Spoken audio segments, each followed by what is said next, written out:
Voici une capsule vidéo sur les interférences par division d'amplitude. Alors d'expliquer un peu ce que sont les interférences par division d'amplitude, d'abord on commence par quelques exemples. S'agissant par exemple des lunettes, là on a des lunettes qui ne sont pas traitées anti-reflet, là on a des lunettes traitées anti-reflet. On va pouvoir comprendre en fait le principe du traitement anti-reflet grâce aux divisions d'interférences par division d'amplitude.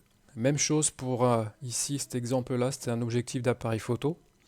En fait, les verres sont traités pour que la lumière soit intégralement transmise à l'intérieur de l'objectif, parce que s'il n'y avait pas ce traitement, en fait, chaque dioptre traversé renverrait 4% de la lumière. Ce qui fait que quand vous avez une dizaine ou une vingtaine de lentilles dans un objectif, vous finissez par perdre énormément de lumière. Donc ça, c'est pour les applications, on va dire, classiques de la vie courante. Et puis on a une autre application, c'est le F-TIR. Peut-être certains l'ont dans le laboratoire. C'est dans vos laboratoires, c'est spectromètre infrarouge à transformé de Fourier.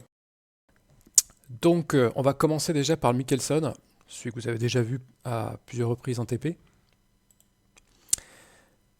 Donc le Michelson, vous le connaissez.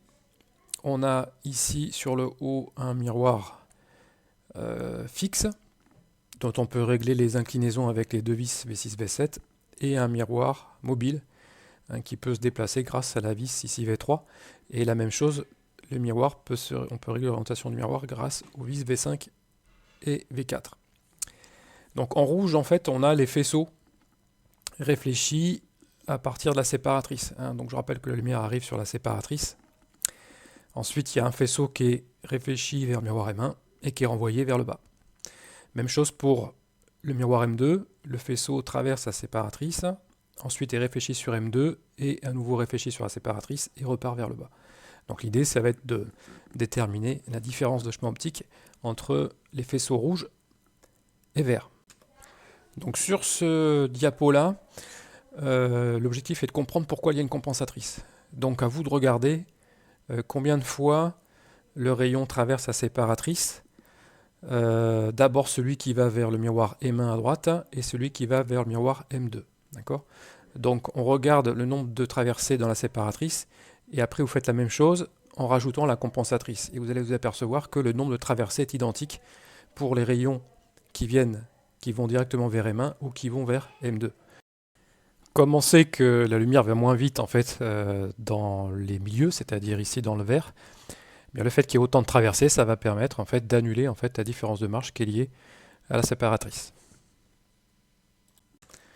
Donc ici, on a représenté, enfin le rayon issu en fait de la source large se divise en deux au niveau de la séparatrice qui est ici. Donc, on voit qu'au niveau de ce point-là, les rayons se séparent, c'est l'intérêt de la séparatrice, en deux rayons, que j'ai représenté ici en rouge pour celui qui va vers M2 et en bleu pour celui qui va vers M1. Donc, l'idée, c'est de déterminer la différence de chemin entre le rayon rouge et le rayon bleu. Alors, on va, plutôt que effectivement de faire des calculs complexes, on va déjà se ramener à une situation beaucoup plus simple. Ici, j'ai surligné le miroir M2 en jaune et la séparatrice en vert.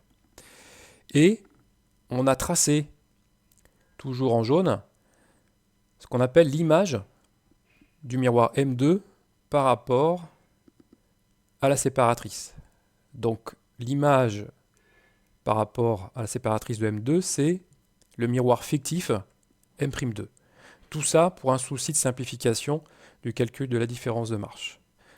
Je vais essayer de vous convaincre d'une chose, c'est que le trajet tout à l'heure qui correspondait à la séparatrice en ce point-là, jusqu'au miroir M2, ensuite le retour, ce trajet-là, c'est exactement le même que le trajet fictif en pointillé rouge, qui part de ce point-là toujours, vers I', et qui revient sur la séparatrice.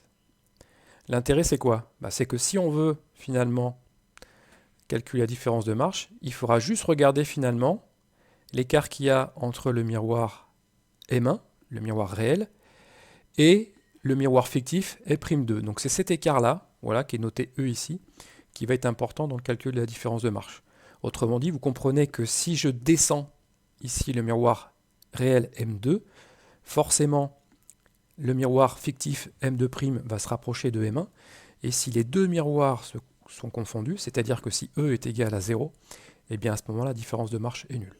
Donc l'idée, ce qu'il faut retenir, c'est que on va travailler maintenant pour estimer la différence de marche uniquement avec le miroir M1 et l'image M'2 de M2.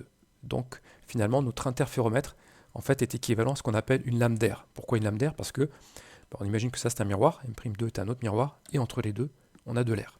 Donc on revient au problème de notre lame d'air. Donc c'est le même schéma que tout à l'heure, sauf qu'on a zoomé dessus et on l'a fait tourner de 90 degrés. Donc on retrouve par exemple en haut M'2, le miroir du dessus c'est M'2, et le miroir d'en bas c'est M'1, et entre les deux on a de l'air d'indice n égale 1. Donc en fait on vient ici avec un rayon provenant de la source qui vient frapper donc les miroirs avec un angle d'incidence I. La différence de marche en fait c'est la différence de trajet entre le rayon en rouge et qui est réfléchi par le miroir du haut, et le rayon bleu réfléchi par le miroir du bas. Le calcul, il est complexe, donc il est indiqué là, ça c'est la différence de marche, et on montre à la fin que la différence de marche, c'est 2E, c'est-à-dire 2 fois l'épaisseur fois cos I. Alors pour vous rassurer, en fait, il est clair qu'on ne vous demandera jamais ça à l'écrit. Donc ça, on le fait quand on a un peu le temps en cours, mais c'est absolument pas à savoir. Et par contre, ce qu'il va falloir faire, c'est montrer que la différence de marche est égale à 2E lorsque l'incidence du rayon vaut 0. Donc si je remplace dans l'expression, si I égale à 0, cos 0, ça fait 1, delta égale à 2E. Donc voir juste dans le diapo suivant comment faire pour déterminer la différence de marche dans le cas d'une incidence nulle. Donc on revient à nos deux miroirs parallèles, M1 et M2 qui est le miroir fictif. Mais cette fois-ci, on est en incidence normale, c'est-à-dire que le rayon d'incidence, qui est le rayon 1, il est perpendiculaire aux deux miroirs. Donc on voit que le rayon 1, il se sépare en deux. Le rayon réfléchi orange sur le miroir M1 et le rayon mauve qui lui traverse donc la séparatrice à cet endroit-là et va être réfléchi sur M2' et revient ensuite vers le bas. Donc la différence de chemin optique, c'est le rayon 3 moins le rayon 2. Comme les trajets en dessous de M1 sont identiques en fait, bien la différence de marche, c'est simplement la différence de marche, la différence de longueur entre les deux miroirs, c'est-à-dire l'épaisseur E, multipliée par E, puisqu'il y a un aller-retour. Donc finalement, on a delta qui est égal à 2 fois l'épaisseur, c'est-à-dire la longueur entre le miroir M1 et le miroir fictif M2'. Donc même si on ne fait pas les calculs lorsque l'angle d'incidence est différent de 0, il n'empêche qu'il faut comprendre à quoi correspondent les différents anneaux. Donc en fait, ce qu'il faut intégrer, c'est que un anneau particulier sur l'écran correspond, comme la figure le montre, à un angle d'incidence particulier. C'est-à-dire qu'on regarde par exemple ici les deux rayons qui viennent du source étendue. Donc les deux rayons, ils sont pareils entre eux, ils ont le même angle d'incidence. Et on voit que par réflexion donc sur ce qu'on a appelé la lame d'air, donc sur les deux miroirs M1 et M2', eh bien, il y a une réflexion et ensuite une focalisation par la lentille convergente, puisqu'on sait qu'on regarde à une distance finie grâce à la lentille convergente. Au labo, vous vous rappelez que c'est celle qui fait 1 mètre de distance focale. On voit que tous les rayons convergent à un point donné. Et donc, le point de focalisation se trouve à une distance du centre de l'écran. Donc ça, le point haut, en fait, c'est le centre des anneaux, on va dire. Et ce que j'ai ici surligné en bleu, ça correspond finalement au rayon de l'anneau. Donc en fait, en fonction de l'angle d'incidence, eh bien, le rayon de l'anneau est différent. Autrement dit, les rayons qui sont, les anneaux qui ont des rayons assez grands, c'est ceux qui ont des angles d'incidence assez grands. Il faut juste retenir ça, on ne fera jamais la démonstration mathématique. Ce qui est important aussi, et ça vous le savez depuis qu'on travaille sur les interférences, dès qu'on a un anneau brillant, ça correspond à des interférences constructives, donc la différence de marche est proportionnelle à la longueur d'onde, delta égale k lambda, Et lorsqu'on a au contraire un anneau sombre, eh bien, la différence de marche est égale à une demi-longueur d'onde plus qu'à lambda. Donc ça, c'est vraiment à retenir parce que c'est quelque chose de très général pour les interférences. Donc c'est déjà beaucoup de choses pour ce chapitre sur les interférences par division d'amplitude. Et on passera donc à ce que l'on a vu pendant la deuxième série de TP, c'est-à-dire les franges en coin d'air.